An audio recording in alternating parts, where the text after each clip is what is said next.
my fault for screaming. Maybe just don't talk the rest of the time. Okay. And I'll talk, and then just smile at everyone. That's what I'm doing. Is it helping? Is it making for Well, engaging content? well, it's working. So, anyways, my friend, today it is, as we mentioned, January 7th, and we've tried this like 5, 6 times now.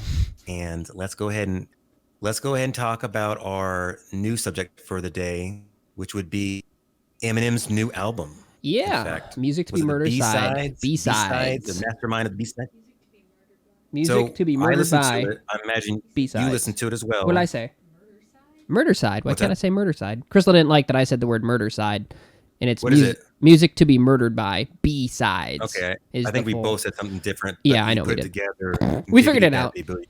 If you look Beautiful. up Eminem, he has a new album. I don't know what to fucking tell you. It's out there, people. Yeah. You'll find it. There we go. I mean, I haven't gotten a big chance to listen to it a lot, to be honest, yet. I haven't. I listened to it today, and I mean, this is the thing. I could do a little rant about Eminem in Go ahead. itself, and I think I will actually. I've always loved Eminem. I think he's maybe the most talented rapper of all time. But I've talked to my wife many times about this, and she kind of talked me into the idea that Eminem for a long time has just kind of still doing the same old thing, the same old bitching, uh, same old story, same old life's not fair. And his rap's good. I mean, he's brilliant with that, but I think the older I get, sometimes it's harder to relate to someone like him. So I'm listening to his music and I'm thinking, yeah, your beats they sound great, everything sounds great. A lot of stuff that he was saying in his new album is very political, and not that I have a problem with politics, but whenever you tend to disagree with the person that's saying it, it's hard to hear and hard to be like, yeah, this song is great, even though he's saying things that I don't agree with. And I feel like Eminem's kind of still, even though he's 49, 50 years old, he's still singing about 16-year-old things. And I don't know. I don't know. What do you think? How long has it been since you've listened to a Eminem album and you're like, you know what, this is fresh. This is kind of what everyone's gonna start modeling themselves after. What do you think, Brent? I don't think anybody's going to go back to modeling themselves after anything he's done. In fact, I don't think anybody's ever followed Eminem and be like, all right, I'm gonna ride whatever this train is that he has created. I don't think Eminem's ever created a particular train. I think he stands out in that community only simply because he is the dominant feature, I think, lyrically and Caucasian. He, like, you know what I'm saying? Like, there's no one else really within Do the you think music him being industry. white is kind of helped him along, or I think he's the strongest I would artist. say that might have actually hurt him along? Because from what he says, it sounds like everyone wouldn't give him a shot Well, I mean, there is that. unless There's he. plenty, but that's fair, right? Because I mean, collectively, the industry itself is dominated by African American figures, and that makes sense. Its birth, its concept, and its evolution has obviously been through the African American community, and that's totally fine. My statement is simply that if I go to think about another white rapper right now, and I listen to a few of them, however, collectively, when you bring up the topic of like who's a great rapper, inevitably falls in not only because he is superior, lyrically superior. That, and I think he's the only white individual who really stands out as far as I'm concerned. As far as if I were to make a list, he'd be the only white person on my entire list of rappers that I like. All that being You know, said, like Macklemore, would you consider him to be up there? I mean, he's I don't okay. myself. I don't think he's. Yeah, he's okay. He's not. I wouldn't say he's even rap. He's kind of a little more pop. With Yeah, a he's little more bit pop, and hip-hop that's influence. fine. I think the thing with him, particularly just on the Macklemore statement, is simply that he isn't as. I can go to several of an Eminem albums, listen to them, and be like, "Oh my god, that's clever! Oh my god, that's very witty." I can listen to a lot of Eminem stuff over and over again, and a lot of stuff will go over my head until I learn a word or until I can make the connection that it's very clever and it's very abundantly clear he is very good at what he does. I think a big standing point for Eminem, and one of the reasons that maybe I understand a part of like, I listen to him, I'm not overly surprised or anything, is because yeah, sure, he's a lot of his emotional content comes through aggression, and a lot of his aggression he gets out through his artistry, and I think that's just fine. And I think politically, when people disagree with something, obviously it's a lot harder to sit down and hear something. I think the side of hearing something you disagree with politically, especially coming from an artist, I think it's a good time to sit down and reevaluate your own views. Whether or not you change them doesn't matter. I just think it's good to sit down and listen to and go, okay, so why does he say this? Why is this person saying this particular thing? The Dixie Chicks kind of comes to mind when I think of that. I think everybody in country loved them until they said one thing, and all of a sudden it wasn't about looking at their stance and why. It just that was their stance, not diving into it. And I think that's an ignorant thing to do as a person. I think if someone challenges you, it's good to say, okay, this makes me uncomfortable. Why am I uncomfortable? And if you come back and say, okay, he's just saying it because he wants to get a rise out of me or get a rise out of whoever, yeah, there's probably not a lot of content there. However, if he says something and you're like, okay, and you dig in and all of a sudden you're like, okay, I feel challenged. It's good to review those things. I think that's just the political side of it. I think again, if an artist is saying something you disagree with, it's obviously hard to listen to and say, okay, I like this, right? You're going to be naturally inclined to say this isn't my thing, and that's fine. There's nothing wrong with that.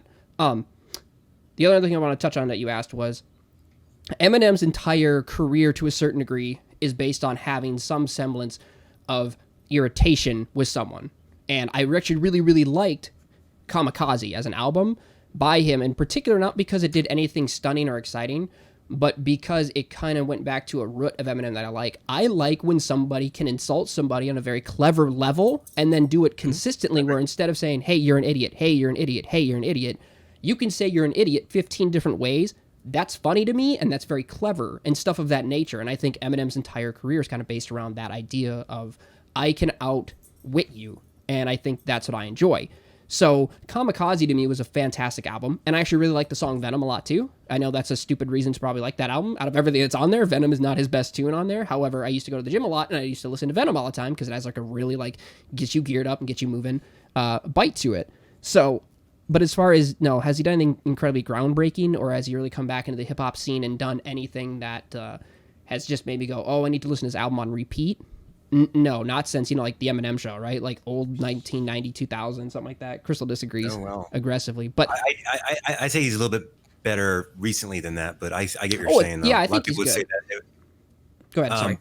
I would say that there was a time, was it Relapse? Relapse was not very good, as he even says in many different songs. And I think because he was on really bad drugs and it was making him kind of all messed up. And then he went and got recovered and then did Recovery, and it was very successful, like with Rihanna and all that kind of stuff. And I liked it. It was kind of like the kind of pop with with a lot of rap Eminem in it, but it was still kind of like popish. And then he did that, which I found to be refreshing. He did that Bad Meets Evil with Royce. Oh, I love Bad Meets Evil. Sorry, that was a great Bad Meets Evil, and they did a second one. Did they do a second one? Because I had the Bad Meets Evil when we were in the Navy. I had that, and I listened to it. I had no idea it was an album. I loved it. And that album was actually like on my playlist a good majority of the time. Yeah, Bad Meets Evil. The whole thing was good. The whole Royce the 5'9", which is weird because I didn't even know who he was. From what it sounded like, he said, "Oh, you resurrected my cash flow," and pretty much I haven't been doing anything for a while because what's going on, but now I am thanks to you, Eminem. And I'm thinking, dude, your lyrics are actually pretty legit, just like Eminem's. I could see you actually like rivaling him and going back and forth. It was beautiful. I loved almost every single song because they would kind of one would do their little chorus, little 2-minute little rap, and then they do a little chorus, and then the other one would do it. And I thought, yeah, that works for me. I'm okay with that. Welcome to Hell was like was a banger of a song. That thing was tight. I love that the opener of that entire album is absolutely great. I think the history there, real quick, is they were a thing for a bit when he was kind of like low end, when Eminem was still coming up and everything, or at some point they were involved in the music industry together. Something came up that split them up. I don't know the entire story there, that whatever it caused. And then one of them inevitably, Royce the 5'9", Eminem. No, I think they've been tight since. No, because I don't think they. I want to say it. Did Royce the 5'9", did he do the D12 at all? Was that? No, that was something else. That was D12. Okay, was just make sure. The point is, at some point they had a semblance of split, and then they reconnected, and this was after what's his name's death. Help me. Proof. When Proof died. Yeah, when Proof died. Is when they kind of reconnected. But yes, that album I loved. I thought that was really cool. But the thing with like hip hop albums for me too is I don't really tend to put them on repeat by any means or listen to them over and over and over again. No, you have a certain kind of a mood to listen to hip hop. There's a mood. I'm not saying that you have to have a mood, but I'm just saying that for me, typically I listen to music that kind of just reflects off my nostalgia a lot of times. 60s or early 70s, my dad got me into. So whenever I venture from that too far for too long, I start feeling a little uncomfortable. So I have to kind of like go back to my safe space. No, I get that.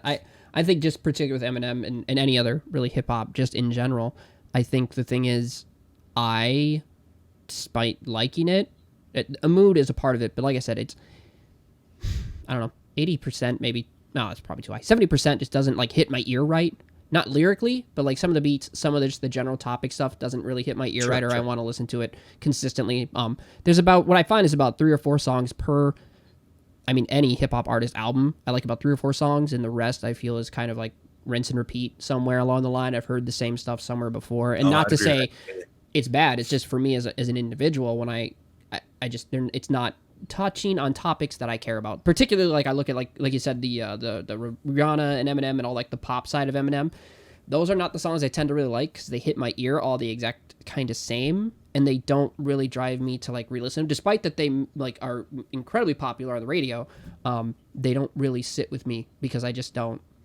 I don't know. They always sound the same a little bit in a weird way, despite how clever Eminem may or may not be being, or the individual he's working with, despite how talented they are. There's always just a ring to it. I don't. That's the problem, Brent. Is he's so talented that I think we just tend to forget that, and then if we're not expecting this God album every single time, it's like, well, Eminem's kind of he's kind of going down a little bit. Like, well, no, he's not. It's just. I just want him to roast people. I just want him to, every album from here on out, just have him do a rap battle with someone until he like definitively loses to a disgusting degree. Then I'm good. Then Eminem can hang it up and say, hey, I was great. I am the best, was the best. However you want to look at it. That's all I want. I know that's weird, but that's where he shines. The man is, rap god is lyrical, like, it's such, Rap it's God is so awesome. delicious. It's so delicious to listen to and to pick apart because it's so layered. And that's not because it's like intense musically. It's the music is pretty simplistic, and his lyrical creations in there are absolutely astounding. And that's my point. Like, that's the stuff I want. Show me why you're good. Consistently deliver why you're good. I get you're mad at everyone. Just yes, but his biggest, I think his biggest strength is honestly his humor. And he has very dark humor, and when he uses that, you see it in all of his, like his Superman video. It's hilarious. He's wearing his little costume, just running around. You can see, like, that's Eminem. That's the Marshall Mathers I know. And then sometimes which is not a bad thing. Whenever artists get older, they tend to get a little wiser, obviously, like we all do. And, well, maybe not me, but they tend to get a little wiser, and they start singing about things that are more important at that age and stuff. And I find that to be excellent. I mean, Neil Young does that very well, and Neil Young's one of my favorites.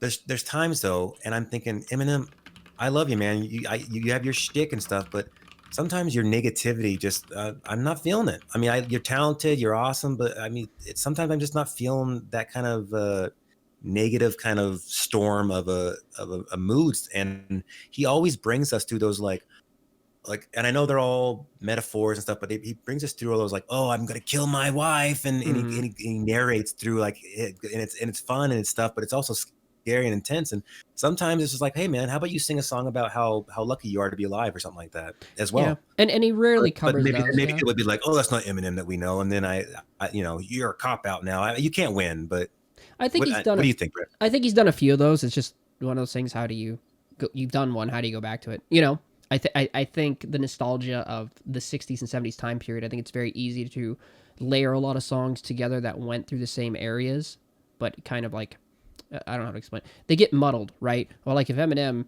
he's done plenty of songs about how he loves his daughter and how he's lucky to be alive, and he's done stuff like that, especially with his struggling with addiction and staying clean and everything else.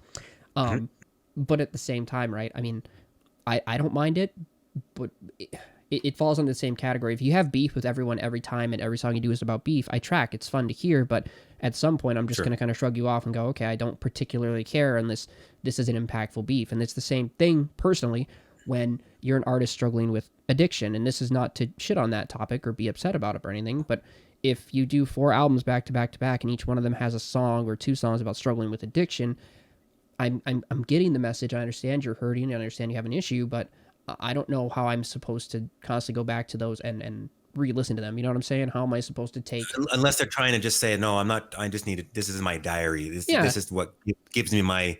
But then there's also people like Chester Bennington from Linkin Park who would say all the time how he was, in his music, how he was depressed and he was just trying to, get past that little hole, but he can't quite make it. And then and then he kills himself. Yeah, and he passed away in that kind of way where you're like, oh, buddy, you were hurting, and you were telling everyone, and people are trying to help you, and you put it in your music, but your music has such good beats that people weren't really paying attention to that. But the whole time you were telling us, like, I'm sad, guys. Yeah, and that's also what comes down to like an individualistic thing too. Like, I mean, in Sure. both Bennington and I think Eminem, can be a lot of kind of similarities drawn there in the fact that Eminem tells us and he actively pursues things, and he kind of falls off the radar pretty much after every time he kind of seems to do an album, and it seems because he's just off doing his own thing. And I think Bennington is a little bit similar in that sense, but also at the same time, like, you make a song for 100,000 people, 200,000, 300,000 people, right? And you're asking for help. What are those 200,000 people supposed to do to a certain degree also? You know, and you're right. You said it perfectly. Individual. I mean, there's nothing any of us can do. I mean, his closest family probably feels the same way, but at the end of the day, that's on you. I mean, yeah. I mean, and hopefully, I'm guessing Eminem, his thing, which he still does to this day, which I don't mean to gripe about him, but I guess that's probably how he gets it out. And then there's times whenever I think Eminem is just so charming. Like when you watch him in the interview and he's telling everyone how he's secretly been homosexual this whole time. Dude, that was one of the. I'm thinking, dude, this is hilarious that you're able to literally put that out as Eminem, Marshall Mathers, as a joke, of course, but you're putting it out there saying like, oh yeah, I'm gay and I've always been gay. I've left little gay breadcrumb trails or whatever he says. And I remember thinking like, oh, only Eminem, because you would never see Kanye West do something like that. Yeah, I think he would never poke himself like that. No, but that demands egotistical. I think not that Eminem isn't. I think a good final kind of wrap on it is the idea that a lot of artists within the hip hop community particularly talk about, extravagant wealth and things they own and women and all these other kind of base topics of why they are now popular, clever, and powerful. That's kind of their whole shtick, that realm. Eminem does that, but the realm he also sticks to is, again, always trying to be in someone's face, be it someone individually, be it the industry itself, be it the news, the media industry, be it whatever industry it is. That's his thing is to say, I'm clever, I'm smart, and now 1 million people are going to hear me call you a fucking idiot. And that's his. I'm going to do it in a way that's going to make you laugh, and it's going to make the person who you're talking about like put down his head in shame, because he's like, oh, he just destroyed me. Like, get out of the way. In a hilarious manner too. Yeah. So I think that's the big thing with Eminem. Just on that note, I think it's just funny to indicate, because Crystal told me today, and I think it's funny, and I think this sums up that whole statement. Eminem has some semblance of issue with Snoop at this point, because Snoop, long story short, went on a show. They asked him what his favorite rappers were. Eminem wasn't in the list. They're like, hey, why isn't Eminem there? And he just says, listen, he's fine, but here's the thing. And I think the quote is like, I don't need that shit, was the statement, at which point obviously Eminem didn't take that very well. And it did a thing, burned him or whatever, and then Snoop just came back and called that weak shit. And I think that sums up Eminem to like a massive degree, is the fact that like, it's Snoop. I just assume Snoop. That doesn't matter. He's arguing with Snoop now, Brent? Yeah, you have to look it up. You have to check it out. Snoop, when you mess with Snoop, then I'm gonna just go ahead and stick with Snoop on this one, because I love Eminem and I find him way more talented. But Snoop seems like a better, like a more like normal person than Eminem does. I just can imagine. Can you imagine you're sitting having a conversation with Snoop, and you're like, "Hey man, you're at a dinner table and you're passing him potatoes. Like, you want those? Nah, man, I don't need that shit." Like, I wouldn't take offense to that. Like, okay, he just had his... And then you got nothing of it. Yeah. And as comparatively, that's Eminem, right? I think he heard that and he went very personal. It's not about not being on the list, he said. It's just the way it was addressed, as far as saying, I don't... And that's just funny. It's just funny to me. And then again, in the response, watching Snoop be like, sweet shit. Because it's Snoop. The motherfucker been around since forever ago. And on top of that, he grew up in one of the hardest parts. I want to say he came out of Compton, too. I should probably Google that. Who's Snoop? He did? See? I was right. Snoop doesn't talk... Well, I mean, like I said, Snoop's his own little dog, because first of all, he's one of the most charismatic entertainers, entrepreneurs. I mean, this is a guy who's like best friends with Martha Stewart. I mean, this guy's cool. So I don't even need to know the story. If Snoop and Eminem are having a beef, then Eminem needs to chill out, because I know that Snoop might smoke a big old fatty and play some video games and be like, it's not even a big deal, man. And that's exactly how he's going to deal with that. He's from Cali. Yeah, he's from Cali, right? Cali. Yeah, that Cali. Compton Well, in yeah, of Cali. course from Cali because Uh-huh. he represented the West Coast, the West Side, Yeah. with Anyway, I'm clearly not NWA and all up that on stuff. my Snoop history, but yeah, I just like I said, just to wrap that up, that's Eminem's got something new out there. You should check it out, and I think that you're gonna find it's very similar to his last album, a little bit. Though his last album had less, direct shots or songs like Kamikaze that were directly at people, but I think you'll find if you like Eminem, you're probably gonna like the album. I don't think there was any major. That's yeah. It won't be anything refreshing Yeah, and Long new, but Beach. it'll be Okay, Long Beach. Eminem Yeah. being silly and being scary and all the above. So Okay. if you like Eminem, you'll like that. But like I said, it's not going to be like the new kind of thing to tell everyone about. No, I was surprised when I saw it. So that's why I just thought it'd be fun to talk about. It was just what the hell? I hear you. Yeah, good call, by the way. All right, so my friends, so we are on the main topic of the day, which would be the music covers, my friend. I've been wanting to do this for a while because I find if I had to pick something that I could take with me, it would be music. It would easily. I think that music is something that makes the movie the best. A lot of people would say story, and that's fine. I agree with that too. But I think sound in general is what makes, like, if you watch a scary movie all turned down, nothing. And music for me has always been like that. My mom and dad got me in the 60s and 70s, and all of a sudden we get copyrights, and because people want to cover everything. And I want to talk to you about this, Brent, because there is literally hundreds of songs that I could talk about, and then a lot of songs that I shouldn't talk about because it's taboo, because they shouldn't have been made, but they were made, and they might be better. Ooh, see, that's the thing. I like the idea of ones that might be better. Because my Subjective, but yeah, go ahead. subjective. My particular taste on this entire subject, simply starts with I love pop songs. I dude, Justin gets cute. it. Justin gets it. Dude, that's a great chat marker. There's a certain thing with when, and this is just me. I play bass, and I think bass rules the band. And when you get to hear songs that have very good bass lines or just a heavy bass annotation in them, despite how uncomplicated it might be, it tends to catch my ears. And as such, there's a certain thing to like.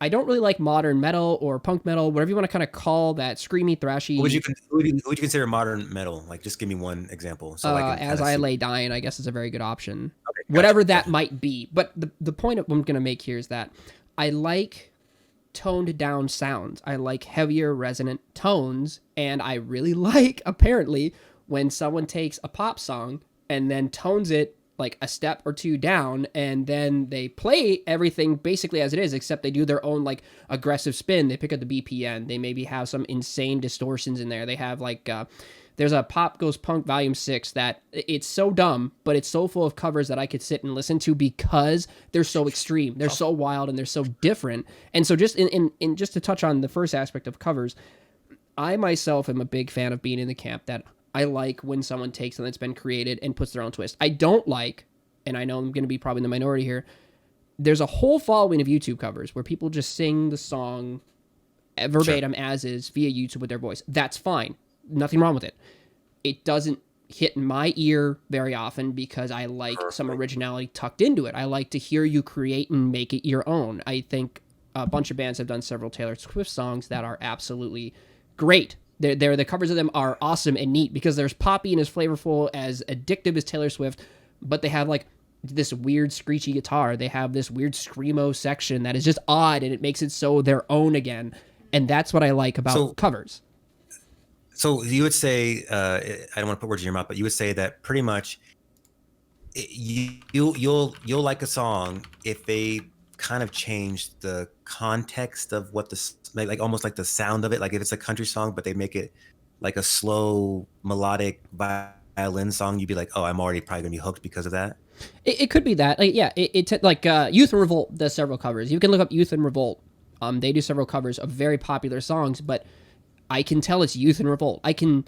There are times where I will be listening to something and I'm like literally just happened at the gym the other day. I had a whole playlist playing and Brick Wall came on, and it's a day, not a day to remember. Yeah, it Which was. part? It was a day. That's the thing. It was the verse. The verse came in, like the rhythm of the verse was so familiar, and I'm like working out and I'm like, have I heard this? God, I feel like I've heard this. But it was musically completely different.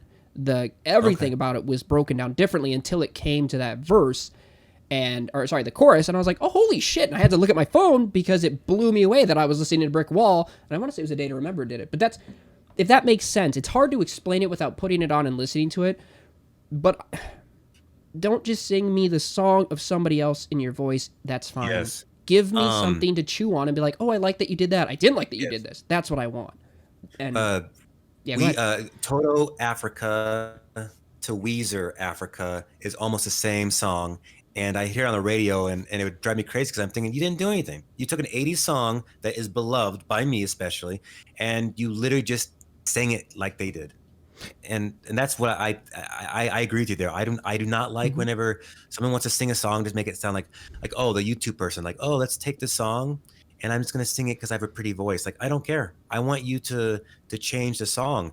And that's why there's certain times where I will tell someone, I do not want you to take this song and do anything with it because I'm afraid of that, unless you do something with it. And I hear it and it's like, oh my gosh, you did it. You did something to this song and made it completely different, but also you use the same feeling or whatever as original song.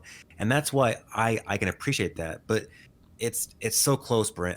There's times whenever I hear someone's gonna like do an Elton John song, like Tim McGraw's gonna do an Elton John song, and I'm thinking, I mean, I have no problem with Tim McGraw whatsoever. I like Tim McGraw, but I'm thinking, does he deserve to be able to sing a song of that kind of stature?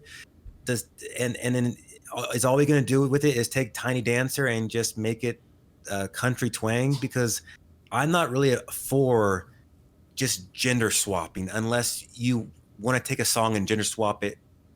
Gender swap? I might just genre. How about genre swap? I'm like, I feel you. I see where you're kind of going, but okay, yeah, but genre swap. So then we need gender swap. At the end, that just make everything good to go. So just because you said that, I really want to ask you about this because I think another thing we should touch on, and I don't think either of us are qualified necessarily to jump in and stomp all over this. I do think at this particular moment, especially within the U.S., and I think just topically, I think it's important to note that a large portion of the musical industry has been, particularly covers, which I think is fascinating. Sure. A very large portion, especially early in the music industry, covers by white artists of black artist songs were everywhere. And you can listen to all that stuff. And I have one up right now, but I want to touch on something particular you said. You know the song My Sweet Lord by George Harrison, right? Of course, yeah. My Sweet Lord. Yeah, he's talking, I think he's like Krishna. I think that was his god, and that was what he was talking about, My Sweet Lord. He changed it up a little bit. So what's amazing, and there's a whole thing you can kind of look up on this, but I think it's called the Chiffons, and they were an all-female band, and they did a song called He's So Fine. Oh.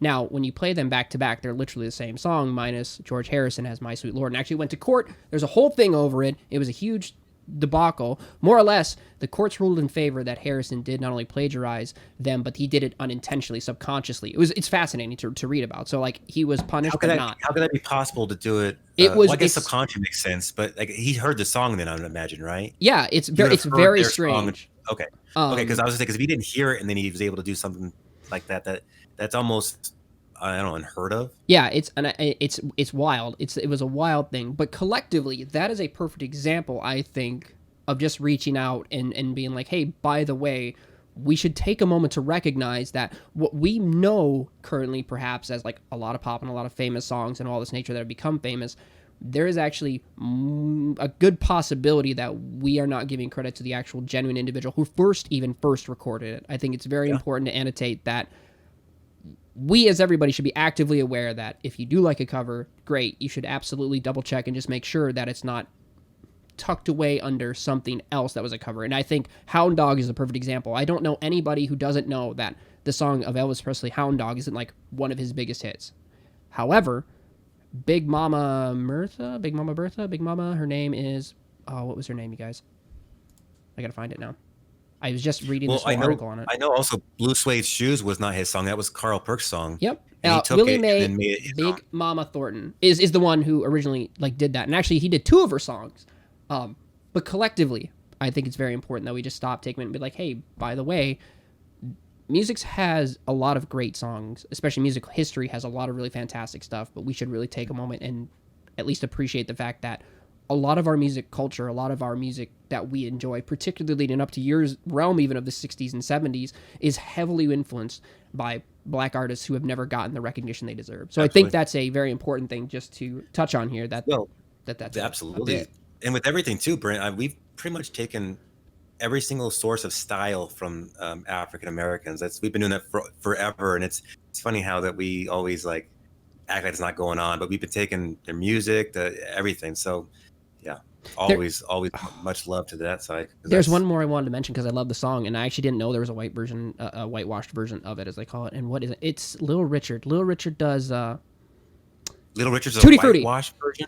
Yeah. There is a whitewashed version of Tutti Frutti out there, and it is boring as shit. It is so terrible. Like, I mean, because that song would be kind of dumb if you just said the words. It is so. Like, I listened to it today because I was looking at these lists and I had to find it again. But yeah, it was fascinating. I didn't know that was a thing, and I just assumed everybody knew the Little Richard version because it's so much better. You know, it's so vibrant, it's so alive, and it just kind of like reaches out the speakers to you and you want to dance. I mean, even for the time when it was recorded to now, you can hear that and you just want to like throw your chair across the room and lose your mind. You don't care how you move.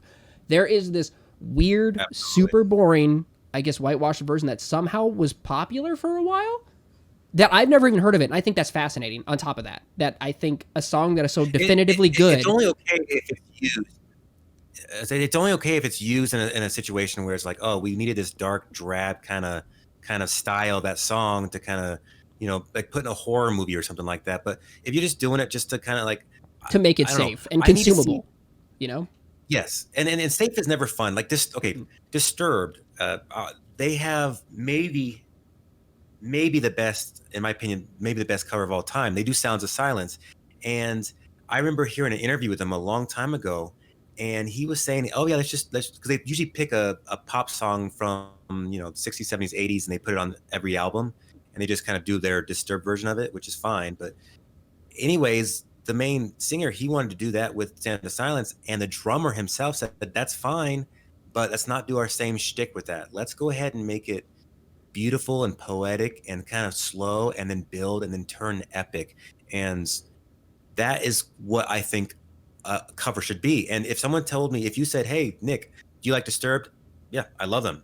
Well, let's have them sing Sounds of Silence. I'm like, no, that's not. I don't want anyone touching something like that, or the Beatles, Led Zeppelin, even though Led Zeppelin apparently stole their music. It turns out, wow, there was a lot of that. Yeah, that was wild. I hate talking too much crap about Led Zeppelin because it's Led Zeppelin, but I heard that, and I hope it's one of those like, let's just let that be a rumor and I'll just put it away for now, even though I know in the back of my mind it's definitely real. Yeah. So, it happens with everyone, and Disturbed did it. Johnny Cash, he did Hurt, which is not even his song. Hurt was really good. I think that's a really good defending point for a lot of, as far as like listening to a new cover, you know. Hurt is the example of like that's a very, I think, between us, that when I tell you the cover I like, that's one you can look at as an example. When he just kind of spoke that song and sang it in his, you know, wavy, older kind of voice, but it brought a whole new meaning to that song. It brought so much new life and so much, you know, I listen to Nine Inch Nails if ever I do, and I just think there's a lot of angst here. And I hope I don't sound like an asshole. The song is originally about death. He's about him wanting to kill himself. Yeah. And Johnny Cash says, oh no, it's a beautiful song, but I don't want it about that. It's about death still, but I want it to be about me dying, like, you know, I'm about ready to meet my maker, and that's how he sang it. But yeah, Nine Inch Nails version, Trent Reznor, he's like, no, I hurt myself today just to see, you know, if I could still feel. He's talking about like I'm testing things, guys, and Johnny Cash is like, hey, I'm going to cover that, but I'm going to take it and contextually change everything and make it my own, and that's what I appreciated. Not just because it's Johnny Cash, because if Johnny Cash wanted to sing a Beatles song, I'd be way more okay with that than if Smooth. Alien Ant Farm wanted to sing Smooth Criminal. Oh, see, I want people to try all these songs personally, because even there are plenty of old ones that I'm just like, I track. Like, I mean, the Beatles is basically safe music until Yellow Submarine, and let's be honest, like they don't really change things up until was it, or record number 9. I mean, it was all poppy and safe until they decided, like, I don't know, all right, let's do something new. We've moved into, and that's not bad. It's not saying their music is bad by any means. It was just very comforting and very real safe. artists kind of transform. Yeah, they evolved, and that was great. And that's where I would like to see artists. I like anybody reaching back, grabbing for something and saying, I want to make this my own. I understand it's culturally iconic or fantastic. Hurt, Sound of Silence are really great examples of that. So I hope that people don't look at the Beatles and all these other people's as untouchable music, because I want that music to be reheard later on, and it gets harder and harder sometimes to share those older things. It is hard though, because you're thinking, okay, because when you would want to say, like, I think most people would say, okay, name the 3 top most influential bands or singers of all time. I always say, okay, Elvis, Michael Jackson, and the Beatles. Even though maybe Elvis shouldn't count because of what we talked about recently. But the Beatles and Michael Jackson, I'm thinking, okay, they're kind of the bee's knees. And the Beatles came out, 15, 20 years before Michael Jackson. And so I start thinking, I was raised on these people. They're kind of, in terms of musical geniuses, they're number one. And I'm thinking, okay, if you're gonna do one of their songs, you better do something specifically interesting, like Across the Universe movie. That was specifically interesting. They turned it into a musical, and they made their songs kind of represent what's going on in that world of theirs. I thought, even if it wasn't the most perfect movie, I thought the idea was really interesting. No, I absolutely get that. I think anybody can reach out and grab any of these artists or any of these songs and do something with them. Whether they do something good or not is completely then dependent upon how much love and effort and time and really their own spin they are able to put on something, I think I think a big thing now is well, I don't feel in my own selfish way that music has really done a lot of evolving since probably the 80s and 90s. And by simply what I mean in that is hair metal was a thing that kind of fell away, right? There's no one out there right now producing a brand new hair metal album that everybody's going out to buy because it just didn't stick around. Same with the 90s, right? And grunge isn't doing it for like an old retro kind of exactly. feel, But that's what I'm saying. Yeah, there's no other one than that, like, it's not going to be called for like, hey, we should bring that back. Yeah, no one's going out to be like, dude, did you guys find the new Def Leppard album? It's amazing. It's no one's done that because it just hasn't changed. Because your brother would yell at me right now. And again, this is just an opinion of mine, right? It's plays the drums with one hand. Okay, it's very impressive. It's fantastic. Same, but grunge is another thing I reach out for, and I just throw grunge. It's basically a dead scene because it just was a style of music. But I don't think you can see it. I disagree with that actually. I think that grunge was a representation of the rebelliousness going on in our country. I think grunge was kind of at its top in the late 60s. Whenever they're saying like, hey, this war is maybe not appropriate. And then it was brought back in the 90s with bands like Pearl Jam and I would say it hasn't evolved at all. I'd say pick one band right now that released an album in the last 5 years where you went grunge, it's back. Or grunge, it's still a sound that everybody knows about. I mean, kind of still Neil Young. Well, he hasn't been. Neil Young. I won't even say Bush. Everybody knows about Bush, but they released a new album where everybody went, oh my God, it's Bush. You guys remember them? Because they used to do that heavy, dirty kind of tonal sound like Nirvana. And that's my statement. My statement is when you reach back to the 60s and 70s, and even if you want to go a little bit into the 50s, there is this very intense evolution of rock and roll, so to speak, just alone in that genre. Yes. And I'm just trying to keep it tight and condensed.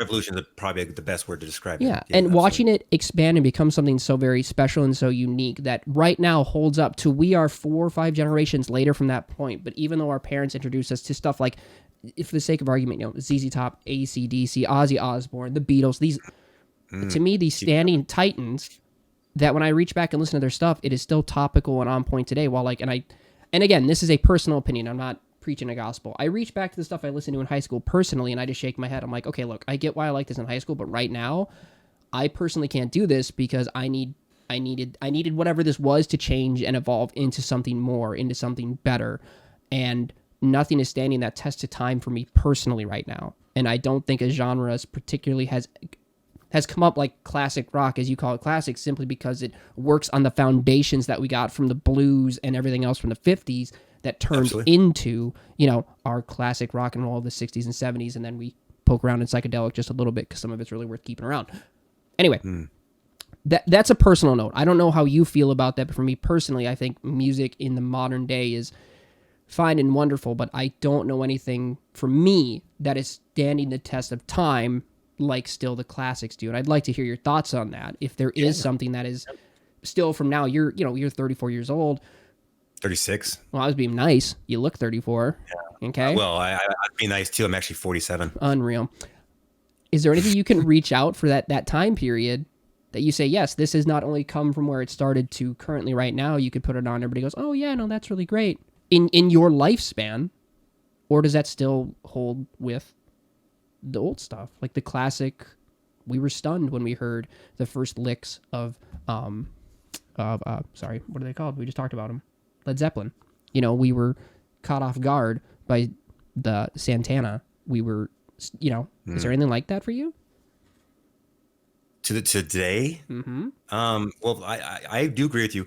I think, and this might be a weird thing, but I think what usually happens to make the best music for the time is I think something big has to happen in the world, and that usually causes people's minds to shift towards writing different kinds of maybe melodramatic or dramatic kind of pieces that like Beethoven, all these guys, they were all these things were going on whenever they were writing this music, and I think that has something to do with it. And lately, with how life is, that's why you hear rappers constantly singing about their chains being $500,000 because life's too easy. There's nothing going on. We're not fighting for anything. Well, maybe with politics right now, but that's something that's a weird fight because I hate fighting with my own people about stupid things. But when it comes to, like I said, I think war has brought our best music. I think war has, or just any kind of very important change in our world has allowed for some kind of important music to come from it too. I mean, I would agree with those assessments. I think there's plenty to be fighting for and fighting about. I think maybe we're so divisive right now individually just because, like, and we kind of covered this topic earlier. You pretty much stated that as Eminem talked about a political stance you weren't a fan of. It's really hard to fight for something or listen to something or even explore the avenue of like what is being fought for or what are people talking about that needs change when if your political view maybe isn't aligning, you know, you're not out there aggressively searching for it. Comparatively, like, you know, you look at CCR, you know, the stuff they wrote during the Vietnam War and everything. And not only that, it is paramount to the era of music then, right? Anytime you see any film currently about Vietnam or that timepiece, CCR is tucked away in there somewhere. It's just one of those things. I think... Because people will always... The reason why CCR and what I said a moment ago about big events changing things is because they were singing about this war. It might be a little crazy, like The Fortunate Son. That song is about like, oh, this guy over here, he's rich, and his mom and dad bought him out, having to be deployed. But I'm not rich. This is not fair. I'm scared to die. This is war, and this was in the late '60s whenever these real things were happening. And I think there's plenty of that. that. Like today. Well, yeah, no, there is, and I'm not taking that away. But I feel like today, America, we have so much. It's just so much easier for us in the sense of, like, first of all, how to create music, and it just kind of allows us to I think maybe be a little bit lazier with our intentions with some music. But I also am a person of the '80s who just wants to dance, so I don't even know what I'm talking about. Well, I mean, I don't think you're wrong. I just think there's a different... I mean, just look at the war in Iraq, okay? I mean, did anybody... Not a lot of people have sat down and has written a war about the war in Iraq by any means, but then also, like, you have to look at... There's a lot more than just like, hey, there's a big change happening in the world. There has to be like, what does the media look like? What are people talking about? What do we know about it? All that other stuff. And I mean, like, you could probably easily write an entire thing about the war in Iraq being a shit show, but instead what we got was kind of like this wishy-washy force-fed, like, you're an American and it's great to be an American and we got punched in the eye and we're gonna go put a boot in our ass. You know, we got a real that's like George W. Yeah, it's one of those, that's like the most memorable thing we got out of that entire thing, that it inspired, and then only worked because we were all so mad and we were all so easily duped into being unified behind this idea musically. Not saying the whole thing, I'm saying musically, that's what we've been provided. While there's a lot out there to definitely write about. I think there's plenty out there to write about consistently that can impact us in 100 different thousand ways, especially just the political climate alone, with the idea of systemic racism, the idea of just like corruption. And I'm not even saying anyone in particular. I'm just stating the idea that if you look politically right now, everybody was pissed about it already in the 60s and 70s. And so go ahead and fast forward 40 years. It sure shit didn't get better. There's plenty of stuff right in front of us to write about. I think I don't know what the issue is. but I don't know of an anthem-esque song that I can think of in the last 30 years where I can immediately, I told you, CCR, War, What Is It Good For? Who did that one? Help me. That's Edwin Starr. What is it? Thank you. Edwin Starr. There's like those two that immediately come to mind that are impactful, that they not only send a message, but I mean, musically, they grab your ears. They grab your ears and they just pull you into the song. They make you listen to them. And I know there have been 100 songs recently written about soldiers coming home for more, wanting to come home for more and stuff like this, but a lot of them that I've heard have had no soul. I haven't heard a lot with like a lot of care and love directly pushed into them, and which is why I can't ever remember the name of them. I know I can go look it up after this and come back with a list of stuff about people singing of, like, again, this is just one idea, the idea of soldiers and war and violence. But off the top of my head, nothing. I offer you nothing because I don't personally feel like our current generations of music since, just to be rude, I guess, 1990 has done anything particularly wonderful. What do you think? Crystal disagrees real quick. It's okay. So it's one of those things too. I feel like with what's going on with everything, some of the patriotism is kind of off right now. But like in the 60s, I remember at Woodstock when Jimi Hendrix covered our Star Spangled Banner, but he did it in a way with the electric guitar that he was shredding it. And at first, people were like, "What is happening right now? You're taking our beloved song and you're making it crazy." But then you start realizing that he's taking the song and he's pouring his passion for what he feels for his country, for what he feels for that song and what it meant to him. And he's sitting there just almost just like playing like these godly chords, and it's our Star Spangled Banner, and it's like, okay, well, this whole thing, like we were talking about with covers, this whole thing is a good thing because what he just did is he just showed his country that he loves it by just how he played that song. Mm-hmm. That song that's been covered a billion times, but all kind of always like the oh say can you see, but all of a sudden he's sitting there going and it's like, what is happening right now? And you see he's just sitting there like he's just like in like heaven, like he's like, oh, this is I love what I'm doing. This, he was passionate about it, and that's what I think all covers should do. He literally took a cover and made it epic, even though the song's already epic itself, and it started off all of Woodstock. I mean, can you beat that? Oh, I think that's exactly the statement. If you're gonna take a cover and you're gonna cover anything, I think anything's up for fair game. Mm-hmm. But be passionate, which is, again, and only bringing back to that starter stuff, that's why I love those Pop Goes Punks. Because there are some where you can tell some people are like just phoning it in because their label wanted them to. And there's some people are like, oh, we're Taylor Swift now? Let's fucking be Taylor Swift. And they go absolutely crazy. And that's I think that's the best way to look at it. I think that touches on several levels, your statement there. It touches a little bit back to the whitewashing idea. The whitewashing was done to be safe, right? And to make sure that it wasn't unique. It was uniformed instead. It was put into a nice box so we could serve to people. While if you listen to the original recordings, they have passion, they have fire, they have this flair to them, and they're so good. They are so damn good. And just even as things have like progressed, even songs from the 60s and 70s that are covered from the older ones, the ones we remember, the ones we recall, and the ones you can just kind of dig your teeth into, have that love for the idea of music, not doing the song because it was a top 10 hit for somebody else and it'll get people to come listen, but because, oh my God, I loved this song growing up. Yes. I love this song influentially. Yes, and you can tell the difference whenever someone's doing a song because it's popular and then when someone's doing a song because they love it. Because whenever they're doing it because it's popular, usually they just, I just lend my voice to this song. That's that YouTube thing I'm talking about. Isn't that it's so weird this came kind of full circle without like going in that direction, but that's exactly what it is. It's popular, so I'm going to sing the new pop song of X, Y, or Z with my voice, with the lyrics over it. There you guys go. There's my channel there's my video for today. And it's fine. It's not for me. It's fine. I don't like it. Yeah, I mean, you can do whatever you want to do. That's fine. But like I said, if you're going to take a song, a beloved song that I love by the Bee Gees or something like that, Pink Floyd, I don't need you to take Pink Floyd The Wall and make it goofy and stupid. I need you to. It needs to be. I mean, it could be whatever it wants to be. It could be intense. It could be classical. But I need to feel that you're really trying to. Have you to do something really unique? To, because it just makes me think of it towards the tail end here. Word Up by Korn. Remember that one? Word Up. Oh, everybody. Yeah, Word Up. My God, that is one of my. Camilo, what's the original singer's name? Camilo, yeah, Camilo, something like that. Everybody at yeah. Hang on, we're gonna Cameo. Word Up.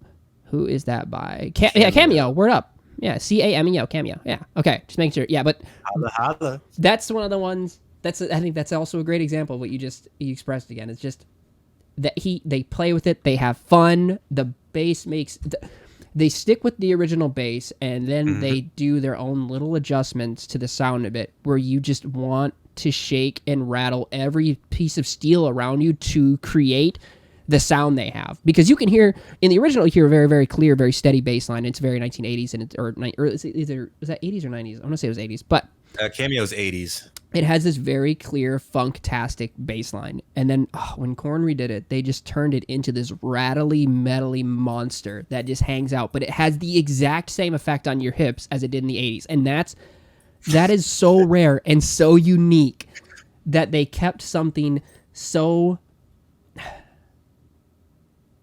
It was so wild and so off guard, so unexpected, especially with the way Jonathan's voice works and everything else. That's what I want for covers, because I just want to hear it, but I want to hear it just different. Is that weird? Is that a weird statement also for anybody else? I want to hear it again, just play it differently. Is that weird?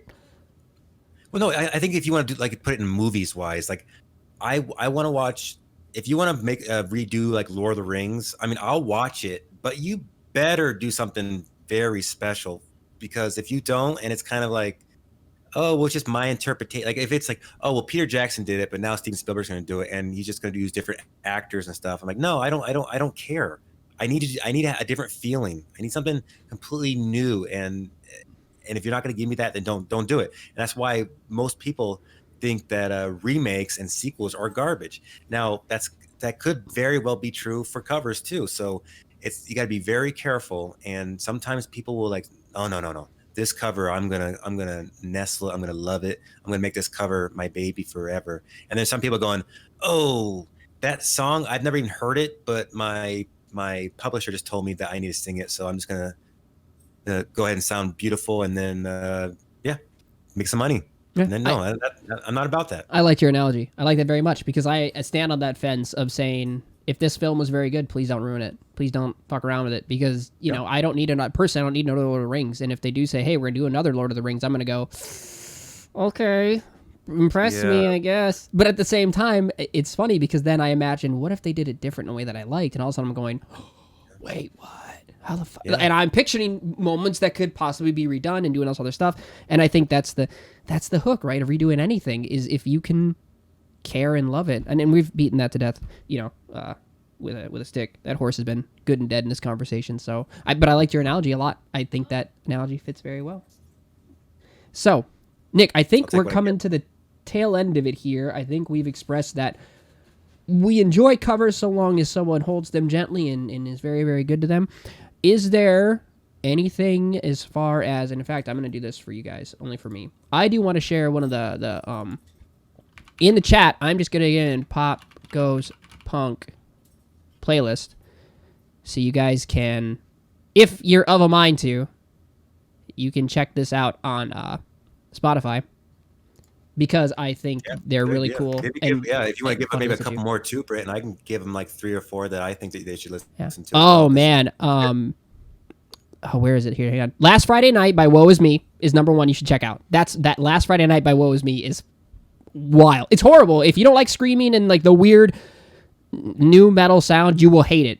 But Woe Is Me, Last Friday Night. It's one that... Be open-minded, people. Do it for reasons that are... It's because it's completely different, but don't destroy it because it's metal. Think about like, oh, this is their little journey, but as long as it's good. And I think one thing to note in any of these songs is the idea that what impresses me is I can hear Last Friday Night, but I hear them. It's wild, and that's what I love about it. But Woe Is Me, Last Friday Night, if you want to hear something absolutely insane and taken from pop to absolute insanity, that's one I recommend. What do you recommend, Nick? Okay, so I have a few. All along the Watchtower, obviously we know that Jimi Hendrix did it, but it's not his song. It's actually Bob Dylan's song. It was written for Jimi Hendrix, awesomely enough, and then Neil Young sang it too. But the best version of that, in my humbling opinion, is Dave Matthews Band live, baby. Check that out. It's awesome. And then also Disturbed, like I said, Disturbed is easily, I remember hearing it, and I remember my dad even, I was listening to upstairs, and my dad's like, and he heard, "Hello, darkness, my old friend," Mm-hmm. and he's like, "Who's doing that? Because that should only be Simon and Garfunkel." And then oh, Dad, stop. And then about 3 minutes into it, and then my dad, I bring it down to him, and he's like, "It was okay," which he would never say that about anything like that. Yeah. So I do that one, and of course, Hurt. Oh yeah, Hurt. I would recommend Hurt as well. Johnny Cash's Hurt is one, and then another one you guys should just check out because I think it's just weird and it's cold. Motionless in White. Somebody told me. That's a more recent song, and that's by yeah. It's a neat kind of like dirty, not as in dirty anything like that, but dirty take. It's like gritty and it's kind of staticky and just different, but it does something just different enough that I actually prefer that one to the original because I think I've heard the original a little too much personally.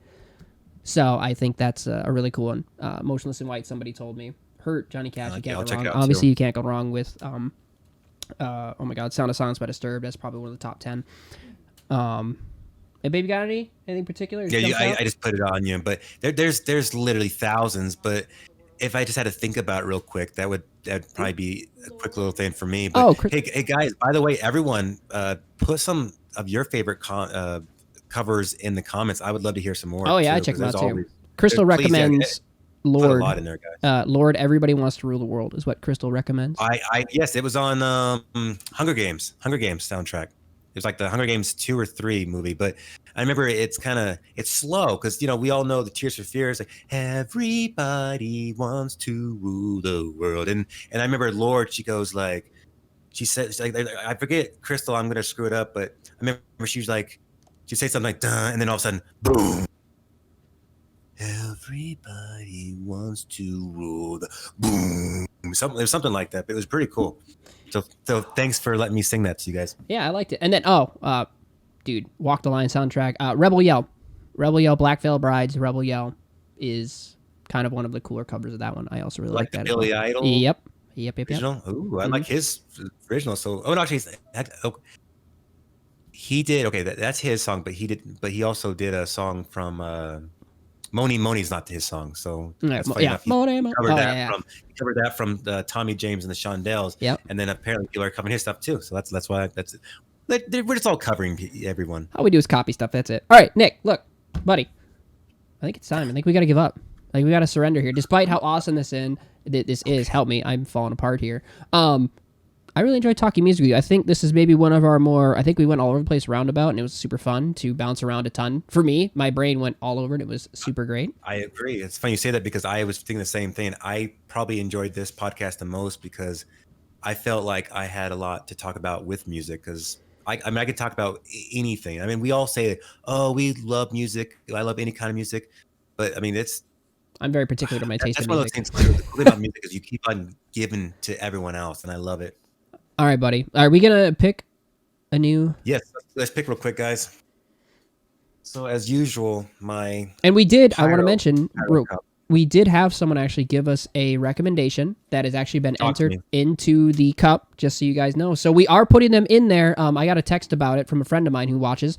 So it's in there. It's hanging out. And if you guys are interested, obviously, in putting your stuff you want us to hear talk about, let me or Nick know one way or the other somehow, and Nick will ensure that it gets directly into that cup. So I'm ready to see what comes out. All right, guys, make sure and put a lot of comments about good covers and everything. I want to hear all of it. And keep on putting those comments in about what you want us to talk about because we'll be happy to put it in there.